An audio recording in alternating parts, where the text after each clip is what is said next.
길어서 제가 오늘 가나안을 알면 성경이 보입니다. 이제 여기까지 이렇게 했습니다. 자, 여기 뜨는군요. 자, 같이 말씀을 같이 이제 하나님께 주신 귀한 말씀의 은혜를 받고자 합니다.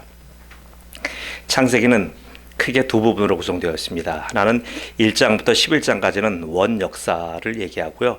10장부터 50장까지는 족장의 역사입니다. 이렇게 원 역사는 창조와 타락 그리고 구속과 홍수의 이야기입니다.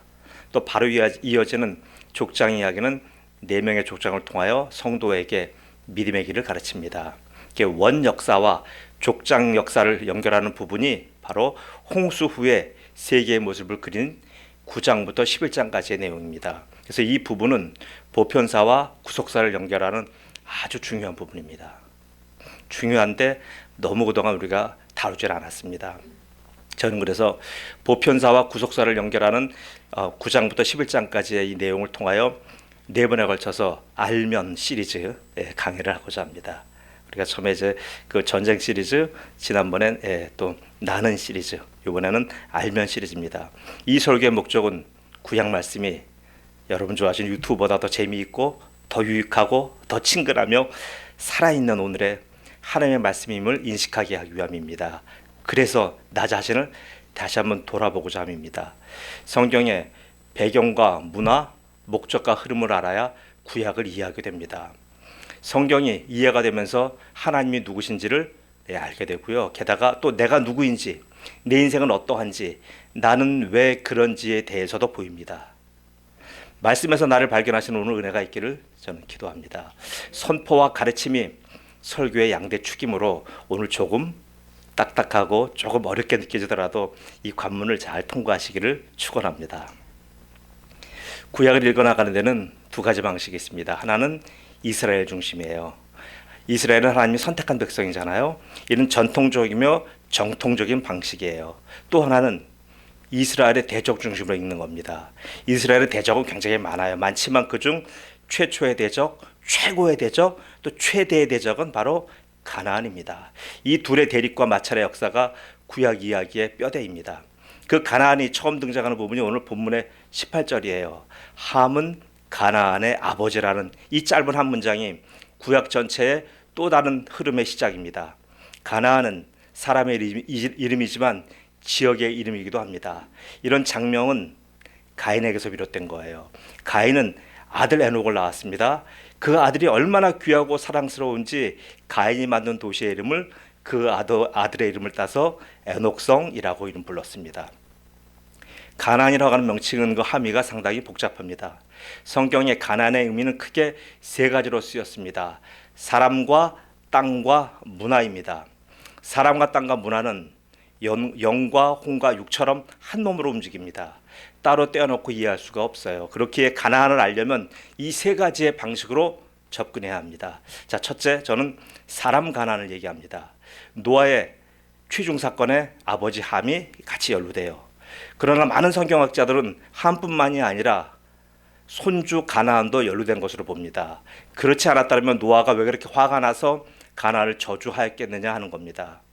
가나안이라고 하는 뜻은 지위가 낮은 또 공손한 복속되리란 의미를 가진 세모 케에서 유래됐어요. 그래서 형제에게 이런 말을 쓸 때는 바로 막내라고 해석함이 타당합니다. 노아의 저주는 가나안에게 집중되었습니다. 함의 아들만 하더라도 구스가 있고요, 미스라임이 있고요, 붓 3명이 위에 더 있는데 이들을 제쳐놓고 막내인 가나안에게만 저주가 퍼부어졌습니다. 가나안에게 퍼부어진 저주는 가나안은 셈과 야벳의 종이 될 거라고 하는 아주 기분 나쁜 예언입니다. 노아의 16명의 손주 중에서 오직 가나안에게만 이런 저주가 주어졌어요. 그것도 3번이나 연속해서 종이 될 거라고 말합니다. 이는 무슨 의미입니까? 번복 불가라고 하는 의미입니다. 이는 가나안이라고 하는 사람 자체가 문제라는 의미예요. 가인이 이와 같았잖아요. 가인의 재물이나 가인의 예배가 문제가 됐던 것 아니에요. 실제 문제는 가인 그 자체였습니다. 여기서도 동일한 거예요. 가나안의 어떤 행위 자체가 문제가 아니고요, 가나안이라고 하는 인물 자체가 문제입니다. 하나님은 그를 버리시기로 작정하셨습니다. 곧 가나안은 하나님이 버린 사람들의 대표자예요. 하나님은 그들을 구원하지 않기로 작정하셨어요. 슬픈 내용입니다. 그러므로 하나님께서 그들의 마음의 정욕대로 더러우면 내버려 두사 그들의 몸을 서로 욕되게 하게 하셨으니 이는 그들이 하나님의 진리를 거짓 것으로 바꾸어 피조물을 조물주보다 더 경배하고 섬김이라 주는 곧 영원히 찬송할 이시로다. 아멘. 로마서 1장 24절 25절이에요. 이것이 가나안입니다. 이것이 가인이에요. 이것이 하나님을 거부한 자연인들이에요. 창세기 10장에 나온 그들의 명단을 한번 볼게요. 같이 한번 읽어주시겠습니까? 시작.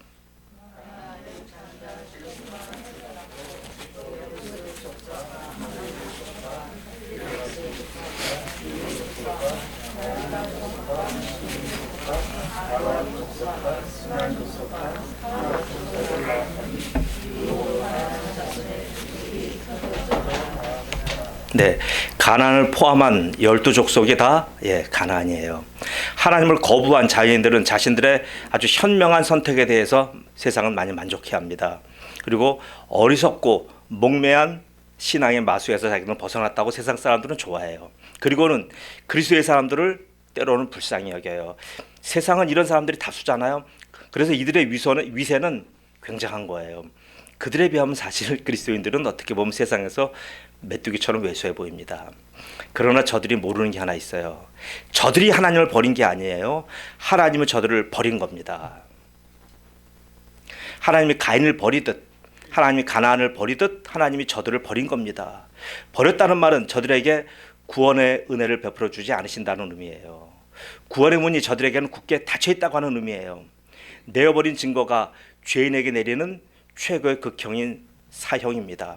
자연인들은 생의 마감을 죽음이라고 말합니다. 그러나 성경은 저들의 죽음을 단순한 죽음으로 얘기하지 않고 형벌인 사형으로 얘기합니다. 그들이 이 같은 일을 행하는 자는 사형에 해당한다고 하나님의 정하심을 알고도 자기들만 행할 뿐 아니라 또한 그런 일들을 행하는 자들을 옳다 하느니라. 로마서 1장 32절 말씀이에요. 죽음이라도 다 같은 죽음이 아니에요. 형태는 죽음의 형태지만 저들은 사실 사형을 당하는 것이고요. 우리는 달라요. 같이 말씀 읽겠습니다. 시작.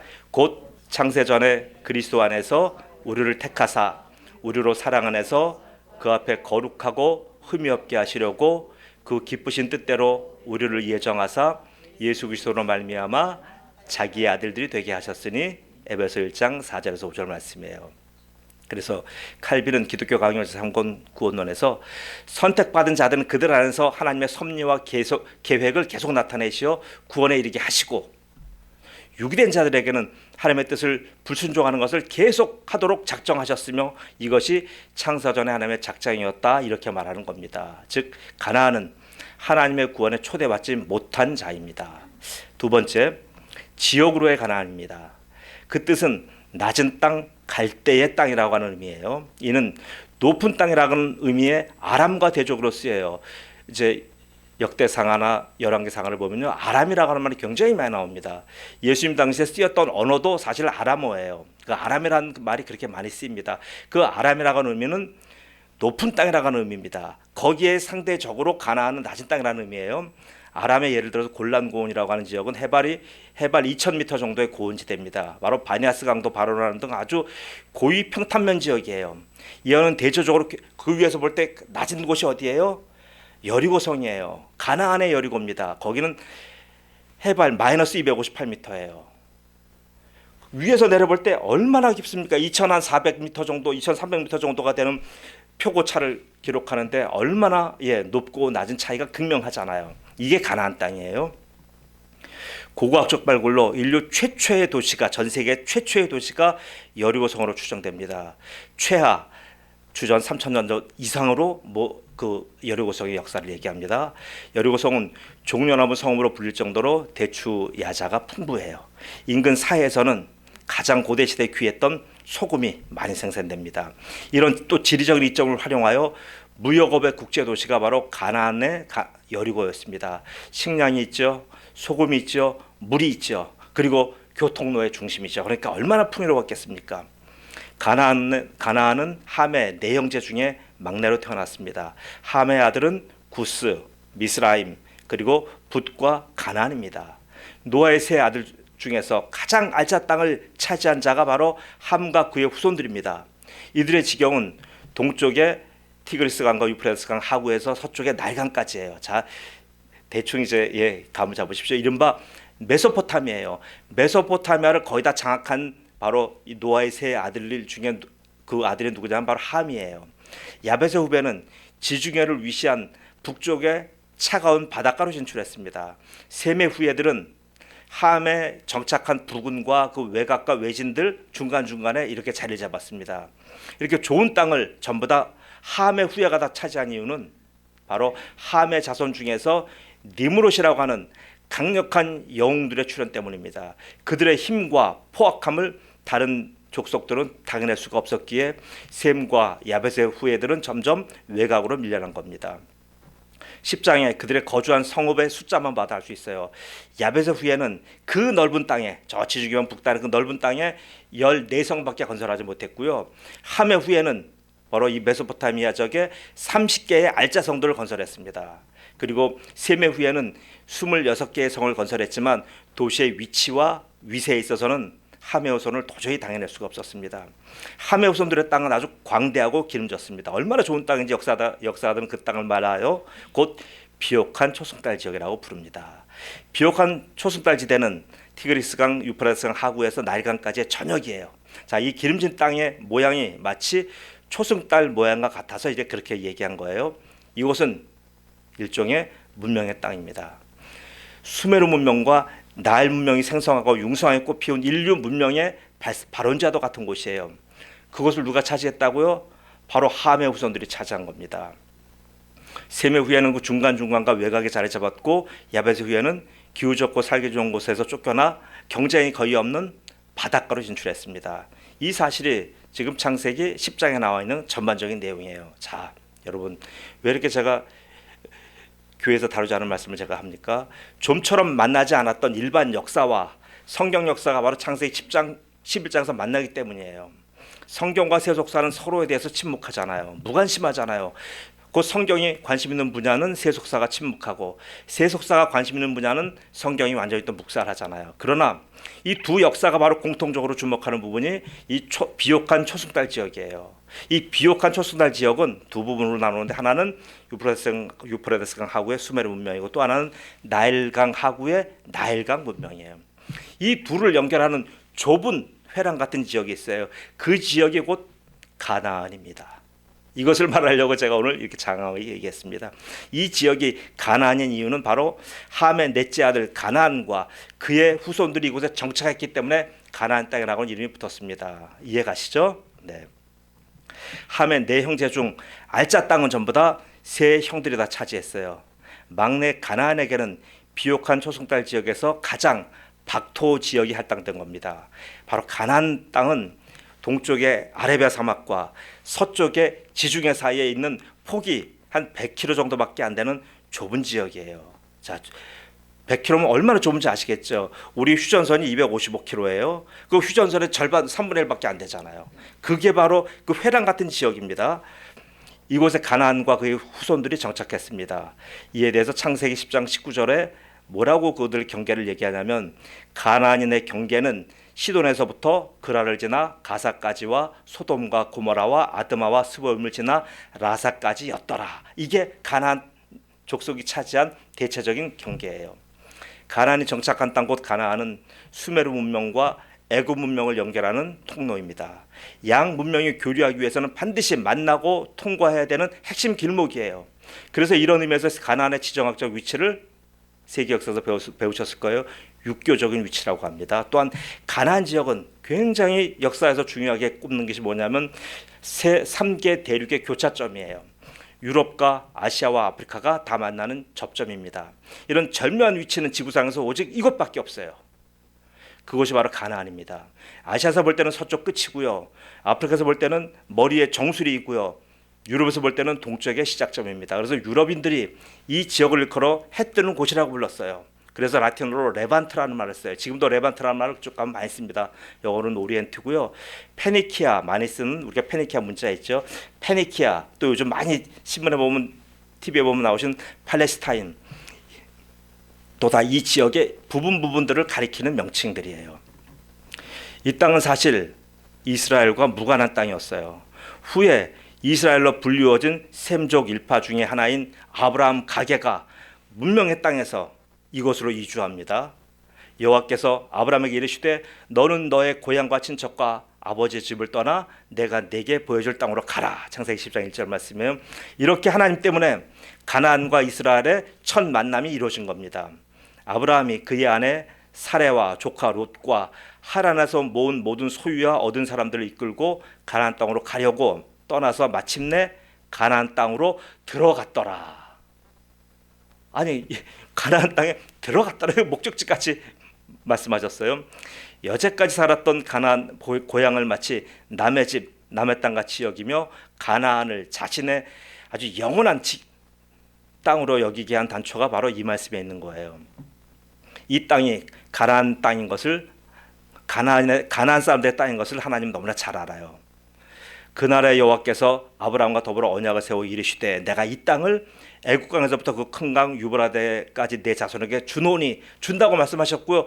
그 다음에 그 땅의 원래 주인을 얘기하는 거예요. 뭐라고 얘기합니까? 곧 겐 족속과 그리스 족속과 감몬 족속과 헷 족속과 부스 족속과 르바 족속과 아모리 족속과 가나안 족속과 기르가스 족속과 가나안 족속과 기르가스 족속과 엽스 족속의 땅이니라. 이것도 두 개가 같이 빼냈네요. 이렇게 애국강에서 유브라데 강까지가 전부 다 가나안의 지경이에요. 하나님은 이 엄청나게 넓은 땅을 사실 이스라엘에게 주신 겁니다. 이것이 은혜예요. 이 은혜를 뭐라고 표현합니까? 헨이라고 표현했다고 얘기해서 헨입니다. 헨은 받은 자가 그 받은 은혜를 함께 그것을 쟁취하고 지키고 그것을 다스려 나가야 되는 은혜가 헨의 은혜예요. 하나님의 선언에 대해서 이스라엘은 이렇게 반응하는 거예요. 어떻게 반응합니까? 이스라엘이 반응한 것을 보기에 모든 이스라엘 자손이 단에서 부엘세바까지와 길라앗에서 나와서 그 회중이 일제히 미스바에서 요 앞에 모였으니. 사사기 10장 1절이에요. 보세요. 이스라엘은 하나님이 주신 그 넓은 땅을 다 수용하지 못했어요. 그 중에서 일부만 취한 겁니다. 자, 이 대목 잘 드십시오. 남북으로는 단에서 부엘세바까지 취했고요. 동서로는 지중해에서 요단강까지만 취했어요. 더 넓은 땅을 하나님 주셨는데 그 나머지 땅들은 취하지 못했습니다. 바로 이것이 뭡니까? 이것은 믿음의 분량이에요. 하나님이 주신 것에서 내 믿음의 분량만큼만 받아서 누리는 겁니다. 이스라엘의 역사에서 7번이나 뭐라고 나오냐면 단에서 부엘세바까지라고 하는 단어가 등장해요. 심지어는 현대 지금 열심히 잘 싸우는 이스라엘 국가도 이 지금 영토를 기반으로 해서 1948년 5월 10일 수립된 거예요. 거기 보면 영국에서 그 독립을 이제 도와줘요. 벨포어 선언을 통해서 도와주는데 그때 영국의 벨포어 수상이 거기서 넣은 게 뭐냐면요. 단에서 부엘세바까지의 이 지경 안에 이스라엘을 건국한다 이 얘기가 들어갔어요. 그만큼 이게 성경적인 의미가 이렇게 살아있는 거예요.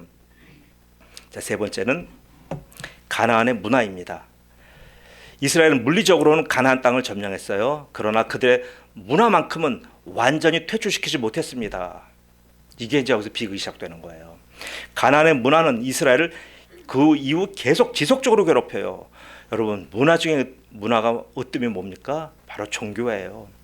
가나안의 군사력보다 더 무서운 것은 문화의 옷을 입은 그들의 종교입니다. 그 종교의 특징은 혼합주의입니다.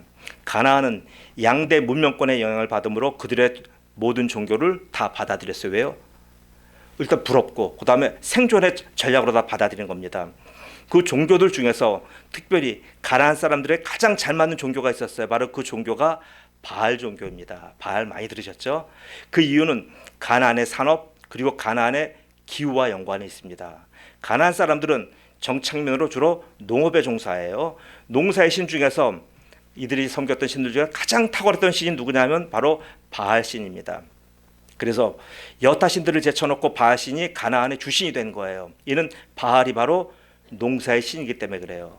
가나안 땅은 이제 아까 대충 얘기했어요. 서쪽 지중해고요. 동쪽은 아라비아 사막입니다. 서쪽 지중해에 아주 습기 많은 비바람이 들어오는 때를 우기라고 하고요. 동쪽 아라비아 사막에 덥고 건조한 모래바람이 불어올 때를 건기라고 합니다. 자, 우기는 대략 11월부터 3월 정도까지고요.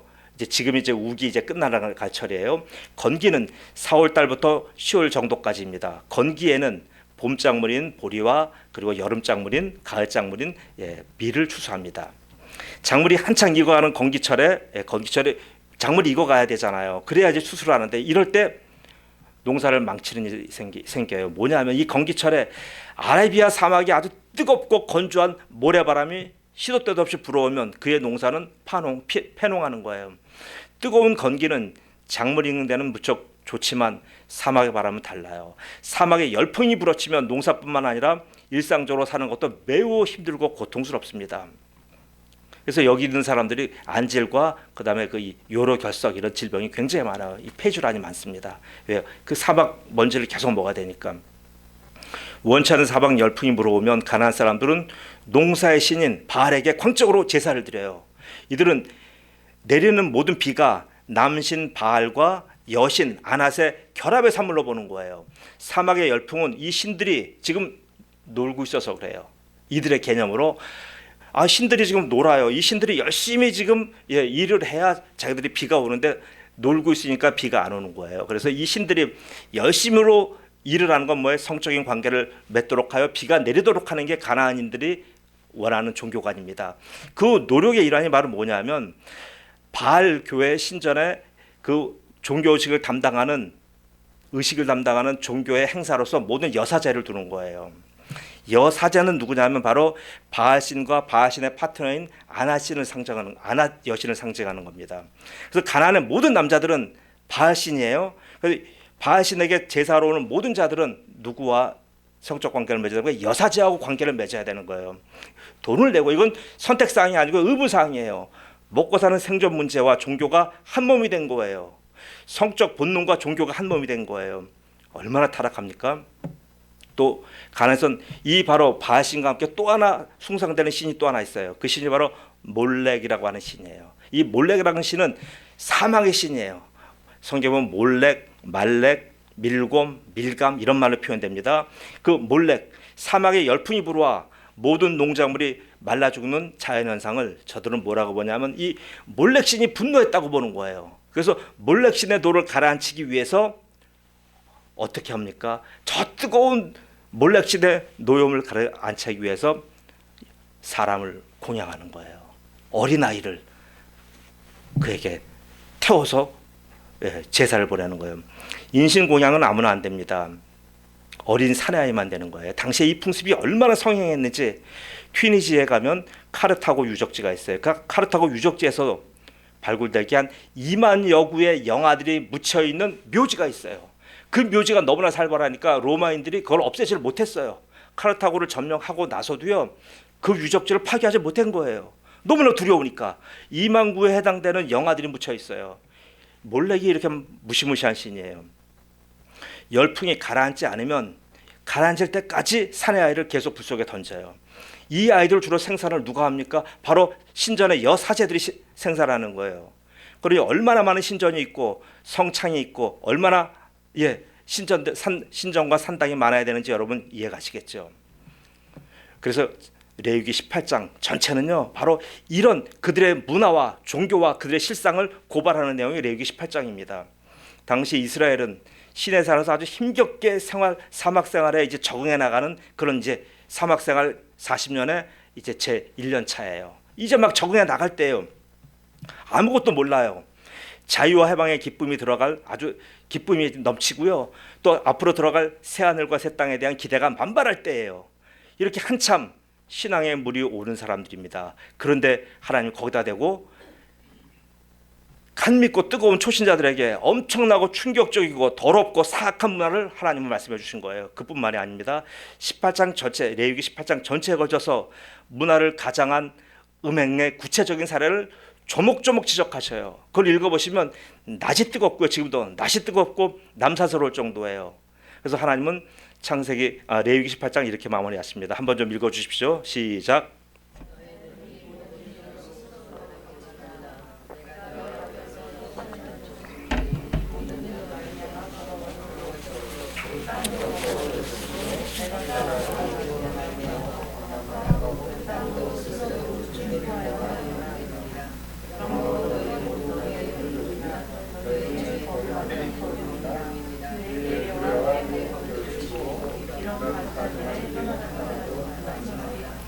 너희 전에 있던 그 땅 주민이 이 모든 가증한 일을 행하였고 그 땅도 더러워졌느니라.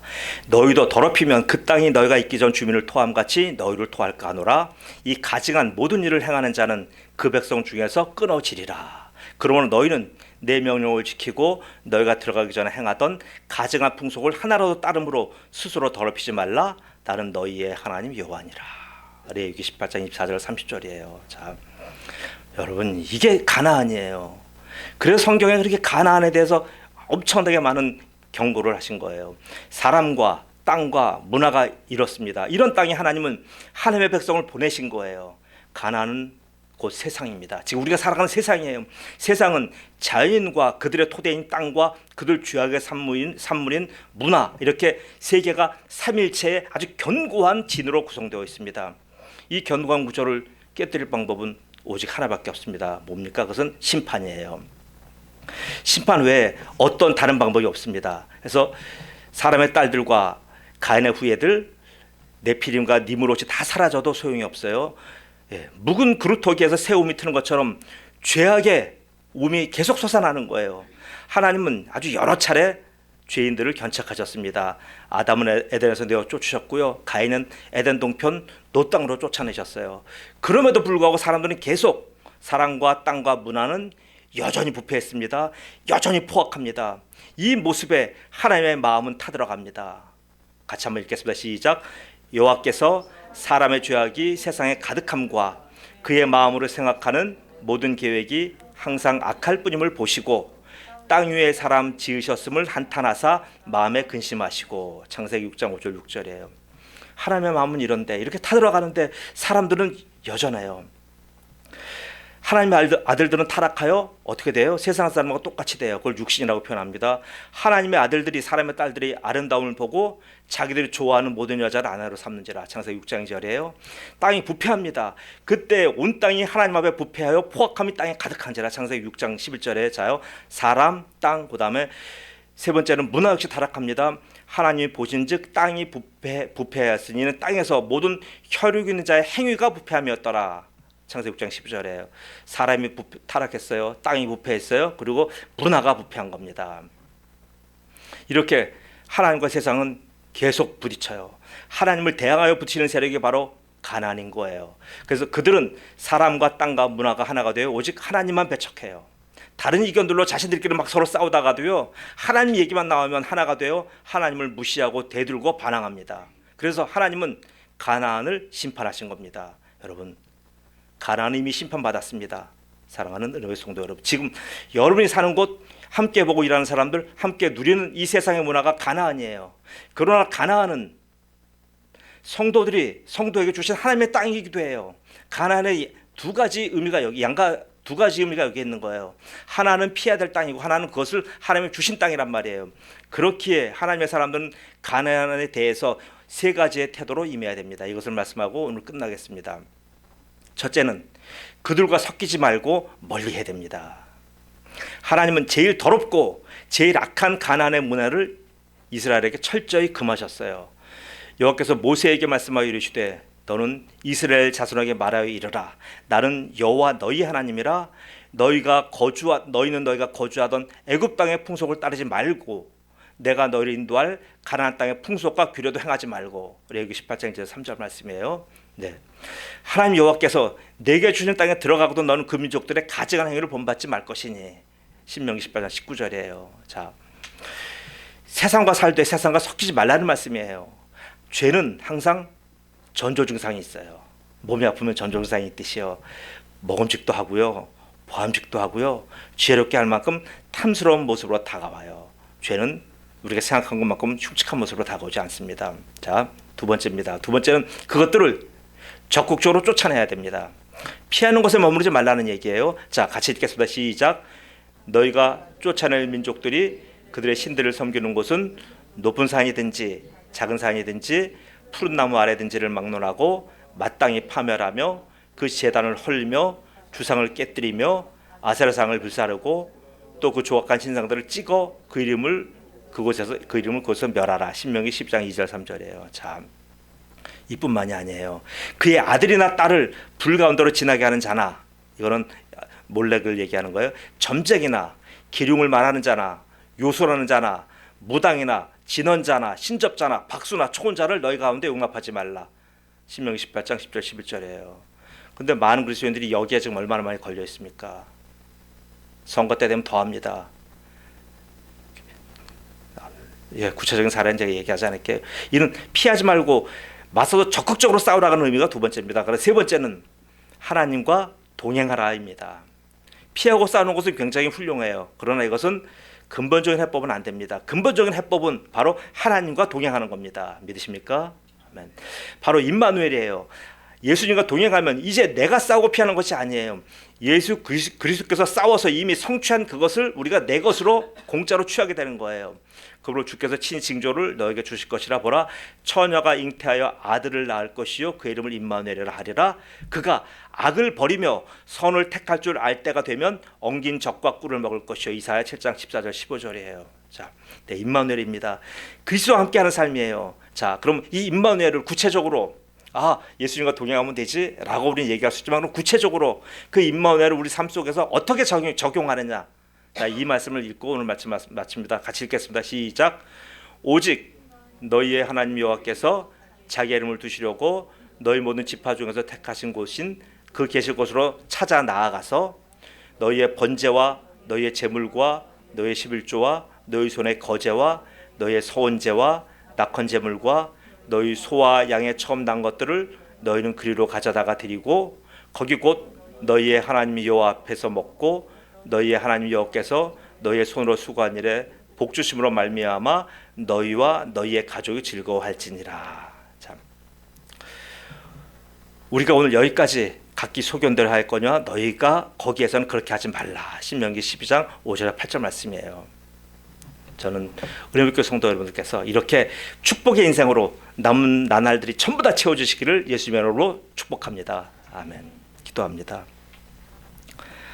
아버지 하나님, 감사합니다.